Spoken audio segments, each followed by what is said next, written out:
Marhaba, and welcome to the Matrix Green Pill, where real people connect.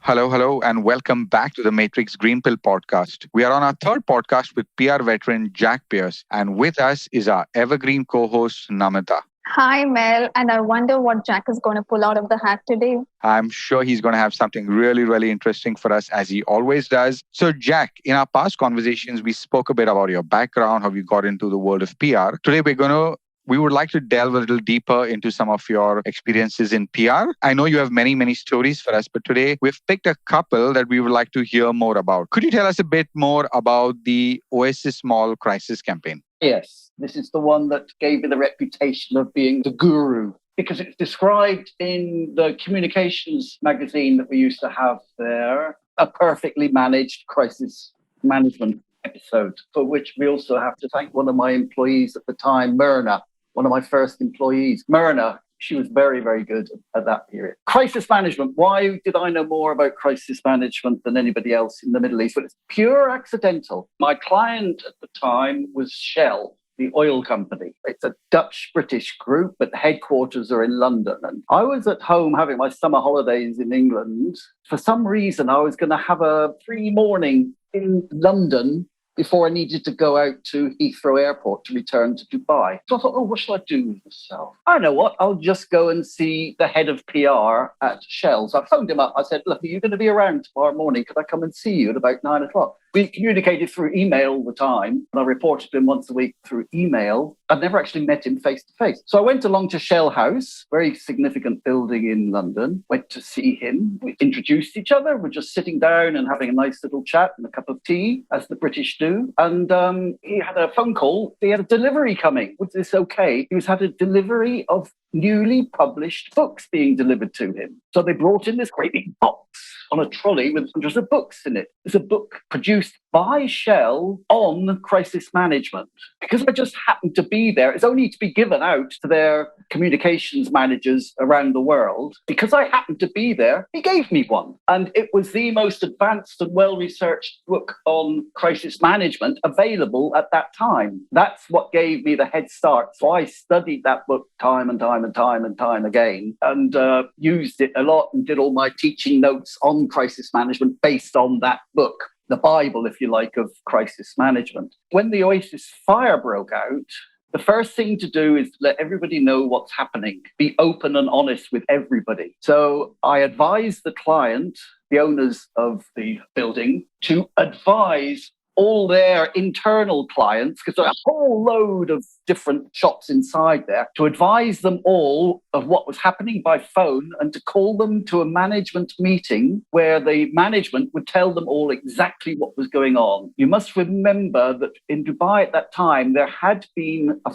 fire at a similar sort of premises years before, and it was discovered that it was an insurance jobby. They'd set the fire deliberately. Okay. So that's why it was a very dangerous area to be in, because everyone would assume automatically that this was another insurance jobby. We had to get their management to explain all the reasons why it wasn't an insurance jobby, because they were burning down their own head office. This is the Landmark Group, you know them. They burnt down their own safe, all their records, everything else. Nobody would do that deliberately. So that was placated there. We also, at the same time, invited all the press to a meeting with the same management committee a couple of hours later and went through the same routine. We, if you like, practiced on the tenants of the property, practiced on them, got to see the sort of questions that they were being bombarded with. And so when the journalists came, the management team was better acquainted with how the meeting might go. It's like they could answer all the questions perfectly. And so that was the major part of it, the fact that when we announced it, of course, there was follow-up and questions after this and questions after that. And I believe the one thing that one of our clients might have fibbed about was the owner of a pet shop who said that none of the animals,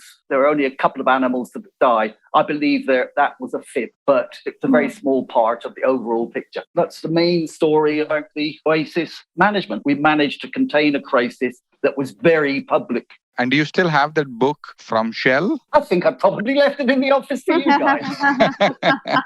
I've got to go dig up for that one. Exactly, yeah. So we can have some lessons on. Also, a follow-up on that would be that when I was working for BP, I used to train up all their managers every year, do a refresher course on what to do when a crisis happens. Mm-hmm. And then the PR manager said to me, these people are all engineers. They don't understand lots of theories and all the intellectual things you talk about. What they understand is flowcharts. Could you convert the basics of how to manage a crisis into a flowchart so engineers could understand it more easily? Now, that was a challenge. That took me quite a long time, but I did eventually come up to a nice little flowchart that showed you 1, you do this, 2, you do that, 3, you do this, 4, you do that, 5, when you write a press release about it, 1, you must first show concern for life and limb. Secondly, inconvenience to neighbours. Thirdly, thanking the authorities and that sort of thing. And then the inconvenience to staff. And only lastly, do you talk about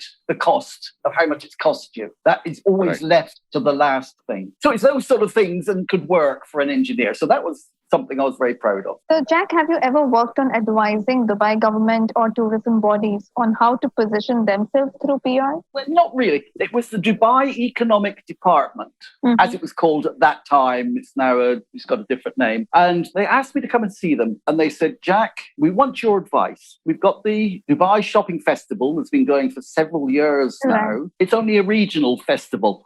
We want to make it an international festival. So could you come back with some ideas for making this an international festival? Okay, I'll give it some thought. I'll go back and brainstorm with my team, and then I'll call you when I think we've got a proposal that would make sense for you. We'll arrange an appointment for a presentation. So I went back with my team and we brainstormed. Following day, we brainstormed again. And then we came up with it. I don't know how it came up, but somebody said, break Guinness World Records. We came up then and thought, okay, I appointed somebody, look up all the Guinness World Records and pick out the ones that you think we could most easily break. So we came up with a list, quite a long list. When we were ready, we phoned, if you remember this, at the time, putting it chronologically, it was just after the Burj Al Arab had won the award for being the world's only 7-star hotel. So it was just after that time. On that list, the other thing that had just happened at that time, it was just when Emirates taxis had been just mobilized. The company was just buying fleets of taxis. They just put in orders with Toyota and Nissan and whatever, mostly Toyota, to buy thousands, well over 1,000 motor cars off them that were all going to have to go in and get painted up and have the meters put in them and everything else like that. The first one I said was, we could do the longest continuous line of taxis ever in the world. And they loved it. Yes, okay, we'll do that. And that was one of the ones that we did actually break with 1,270 odd taxis in one column. It started on Sheikh Zayed Road. All the taxis kept on feeding into Sheikh Zayed Road from the side roads. The guy from Guinness, one of them, the woman, was in a helicopter. They could witness there wasn't any break in the taxi thing and that it wasn't just a circle of taxis going around and around and around. The other guy from Guinness was with myself and Sheikh Mohammed opposite the British Embassy. That's where we counted all the cars coming past. So we broke 5 records on the same day. But the interesting thing as a follow-up from that, of all the ideas that we put up for them, we gave them a list of about 40 odd different things. Many of those Dubai has now done. The world's tallest flagpole is in Dubai. The world's biggest flag, either in Dubai or Abu Dhabi, I think, might be. So many of the world records that Dubai just keeps on breaking, it was all started as an idea from Matrix PR. Jack, moving on from these world records, you've imparted a lot of knowledge to many. You've been a teacher. Would you like to share a funny story or an experience from your PR teaching days? Okay. It's not funny. I used to do a presentation once a year to the Event Management Development College. I don't know if it's still around. They were based down in Dubai Media City. EDMI. Event Management Development Institute. That's right. That's the one. Yeah. Anyway, I did two for them. One was understanding how to manage PR specifically for events. So I used to do this every year. It was just, and I used to go up and put up a PowerPoint with just one slide on it. And all it was the main highlights of events that I'd been involved in the management of throughout my career. I didn't need to have any notes or anything else. It was just my biodata in terms of event management, and I could just tell them the stories. People remember stories. If you tell them a story, people remember it. If you give them a list of 10 items that you've got to remember, people can't remember that. The following week, it's gone completely out of their head. But if you tell them a story, they say, oh, yeah, I remember a story. It has a beginning, a middle, and an end. Yeah, okay, that makes sense. I just told them the story of my life as far as event management concerned. And the first event I really managed, which I had to manage the PR for, was just telling them about the powerboat races I used to organise when I had the water sports centre. That was a major one. And then, here's an interesting one. The summit meeting of the GCC leaders in 1986 or whatever it was, when Abu Dhabi was hosting it. As I was the PR manager of the Abu Dhabi Inter-Continental Hotel, I had to manage the event, as it were. And there was a very special message I used to explain, because when we started, all the department heads got together about 6 months before the event was going to happen. And we were all told to come up with a list of things that we needed to do to prepare for the event. And every week we came back, had a department's head meetings. All of us shared the items we'd come up with. And in those days, we had a great big computer. Computers were huge things in those days. They were basically just spreadsheets. And so they put in all the items. It was 2,600 items when we first put in the list. As we came back every meeting, we'd all be adding more on. We'd suddenly realize, to do that, we'd also have to do this. Stupid little things like ordering from France a special seal, a boss, made in the shape of the Abu Dhabi Falcon in order to be able to make chocolates like a medal of the Abu Dhabi Falcon on it. There's a lot of work to do. And then it's carried on for 6 months. But right at the end, after the event was all blown over, the one thing we noticed is that list had grown to 260,000 items. If we'd come up with a list of that length at the beginning, everyone would have gone, we can't possibly do all this. But my takeaway from that to the students was never worry that it's going to be too big. It's all little steps. Well said. A journey of 1,000 miles is just lots of little steps. No one of them is more difficult than the last. Just keep on going. Yeah, great. So we have yet again come to the part of the podcast we call Jack's Rabbit Hole. And today's question is, what are the most important traits to look for when you are hiring a new employee? Team-spiritedness. So important, yeah. So important. When I retired, when I stopped being in Dubai, let's say, some of the staff asked me, could I write them something that explained my management style? Because to them, it didn't seem as though I was the boss. I'd never behaved bossily. So I thought, why do I have that particular management style? And I traced it back to when I was a schoolboy playing schoolboy rugby. I was a very big enthusiast of rugby. And when I got into the lower sixth form, so in other words, I was 17 years old, I was told by the rugby coach that I was now going to be captain of the team. And I said, I can't be captain of the team.